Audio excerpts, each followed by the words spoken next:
Dans cette vidéo, je vais te montrer les stratégies que j'ai utilisées pour générer plus de 6,5 millions de vues sur la chaîne et comment faire pour que tes vidéos génèrent automatiquement des milliers voire des dizaines de milliers de vues chaque jour. Je vais te dévoiler les 7 facteurs les plus importants pour créer des vidéos qui font des vues même pendant ton sommeil.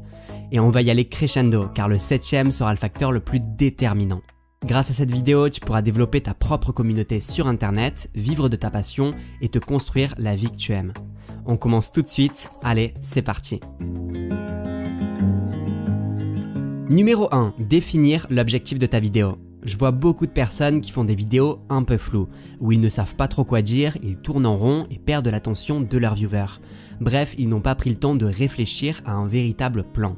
La première chose que tu dois faire avant de créer une vidéo, c'est de définir l'objectif de celle-ci. Car ce que tu ne veux pas, c'est que les gens regardent ta vidéo et se disent « Oula, ça fait 5 minutes que je regarde ça et j'ai vraiment perdu mon temps ». Ces personnes vont quitter ta vidéo sans s'abonner et ne reviendront plus jamais.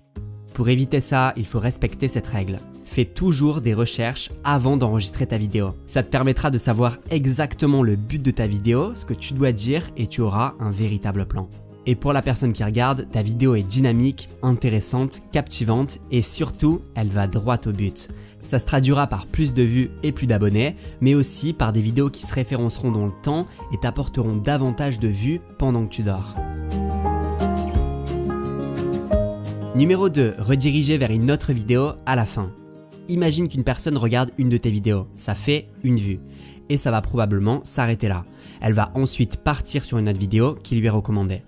Maintenant, imagine que tu rediriges cette personne avec un écran de fin vers une autre de tes vidéos similaires. Ça fait 2 vues pour la même personne, voire plus si elle continue à être redirigée vers ce qui l'intéresse. Je vois beaucoup trop de personnes qui laissent leurs viewers s'échapper dans la nature après avoir visionné leur contenu. Donc pense bien à soigner les appels à l'action de chacune de tes vidéos. Numéro 3, avoir une seule thématique. Le principal avantage de choisir une seule thématique, c'est que les gens savent pourquoi ils s'abonnent à ta chaîne. Et ce qui est magique, c'est qu'une personne qui tombe sur ta chaîne par hasard va aimer la majorité de tes vidéos.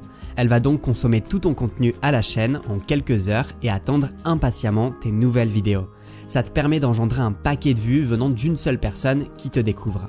À côté, l'inconvénient d'une seule thématique, c'est de se retrouver bloqué et restreint dans le contenu que tu peux créer. C'est pour cette raison que je te recommande de ne pas avoir peur de choisir une thématique assez large.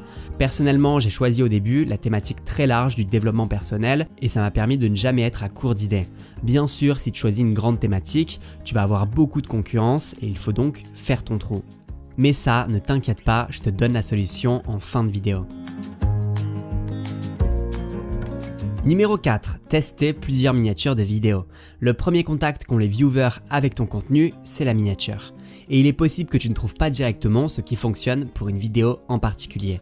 N'hésite pas à changer une miniature qui ne t'apporte pas de vues, en essayant quelque chose de complètement différent et en observant le changement sur le nombre de vues dans la semaine qui suit. J'ai ma propre tactique pour tester 2 miniatures et comparer les résultats. Si ça t'intéresse, dis-le moi en commentaire de cette vidéo et si je reçois beaucoup de demandes, je ferai une vidéo dédiée sur cette méthode. Une autre stratégie intéressante, c'est de mettre une première miniature pour les 24 premières heures de ta vidéo, puis de la changer ensuite. Ça te permet de doubler tes chances qu'une de tes vidéos soit cliquée par les personnes qui te suivent. Car peut-être qu'ils n'accrocheront pas avec la première miniature, mais dès qu'ils repasseront dans leur fil d'abonnement, ils cliqueront sur la deuxième. C'est une tactique utilisée chez certains gros youtubeurs et je l'ai déjà utilisée aussi. Peut-être que tu l'as déjà observé et que tu t'es dit que la miniature a été changée car la définitive n'était pas encore prête. Mais souvent, c'est simplement pour maximiser le nombre de clics des abonnés sur une vidéo qui sort. Et crois-moi, ça marche très bien. Numéro 5, le titre doit supporter la miniature. Quand une personne voit la miniature, elle lit ensuite le titre. C'est en lisant le titre qu'elle décide ou non de regarder ta vidéo. Pour faire simple, la miniature doit attirer l'attention et le titre annoncer le bénéfice que va en tirer la personne si elle regarde ta vidéo. Si tu décides de faire des tests sur certaines de tes vidéos en changeant la miniature, change aussi en fonction le titre de tes vidéos. Ça vaut vraiment le coup de tester différents angles d'attaque et voir ce qui fonctionne le mieux. Pour être honnête avec toi, ça m'arrive de passer des dizaines de minutes à réfléchir au titre que je vais utiliser pour une nouvelle vidéo, car je sais que c'est super important. Et ce n'est pas un travail que tout le monde fait, donc si tu prends le temps de le faire, tu vas pouvoir clairement te démarquer de la masse et de tes concurrents directs. Numéro 6, avoir une programmation de vidéos. C'est super important de communiquer à tes abonnés ton rythme de publication. Et cela pour 2 raisons. La première, c'est parce que tes abonnés seront au rendez-vous chaque semaine à la date et à l'heure que tu leur as indiqué, ce qui va t'apporter un premier pic de vues. Et la seconde raison, c'est que grâce à ce pic de vues que tu généreras dès la sortie de ta vidéo grâce à tes fans, YouTube va comprendre que ton contenu est apprécié par d'autres personnes et n'hésitera pas à le partager à de nouvelles personnes. C'est un super moyen d'avoir un bon départ sur tes nouvelles vidéos. Ce qu'il faut savoir, c'est que les performances en termes de vues des 24 premières heures d'une vidéo déterminent en grande partie la performance future de ta vidéo. Donc ce que tu veux, c'est que les personnes qui aiment le plus ton contenu viennent le voir en intégralité dès sa sortie.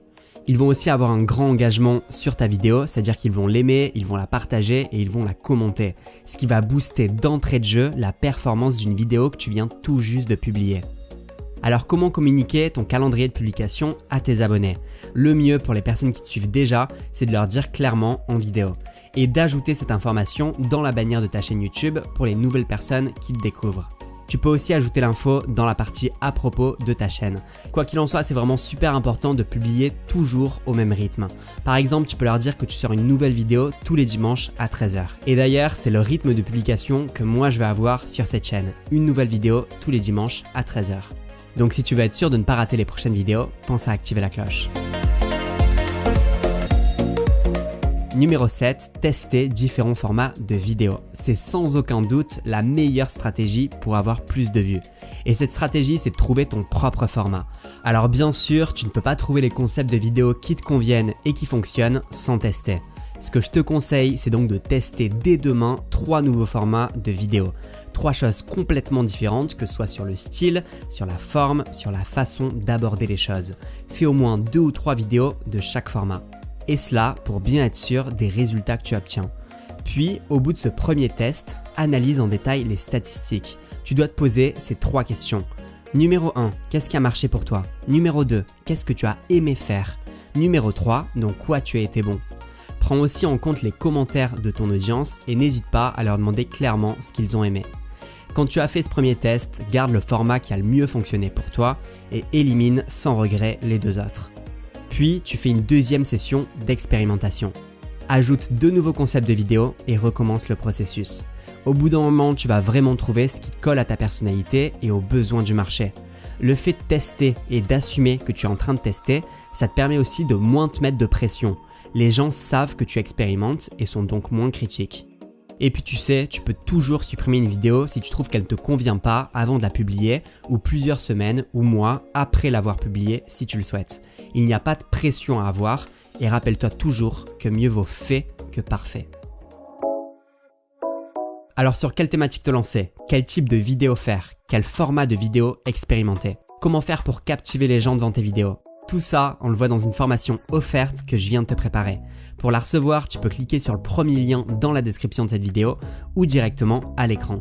Pendant 5 jours, je vais te donner mes meilleurs conseils pour choisir ta thématique, créer des vidéos virales et réussir sur YouTube. Quoi qu'il en soit, je te remercie d'avoir regardé cette vidéo. Si elle t'a plu, pense à laisser un pouce bleu et dis-moi dans les commentaires à quel niveau tu en es avec ta chaîne YouTube. Moi, je te dis à dimanche prochain et si ce n'est pas déjà fait, abonne-toi.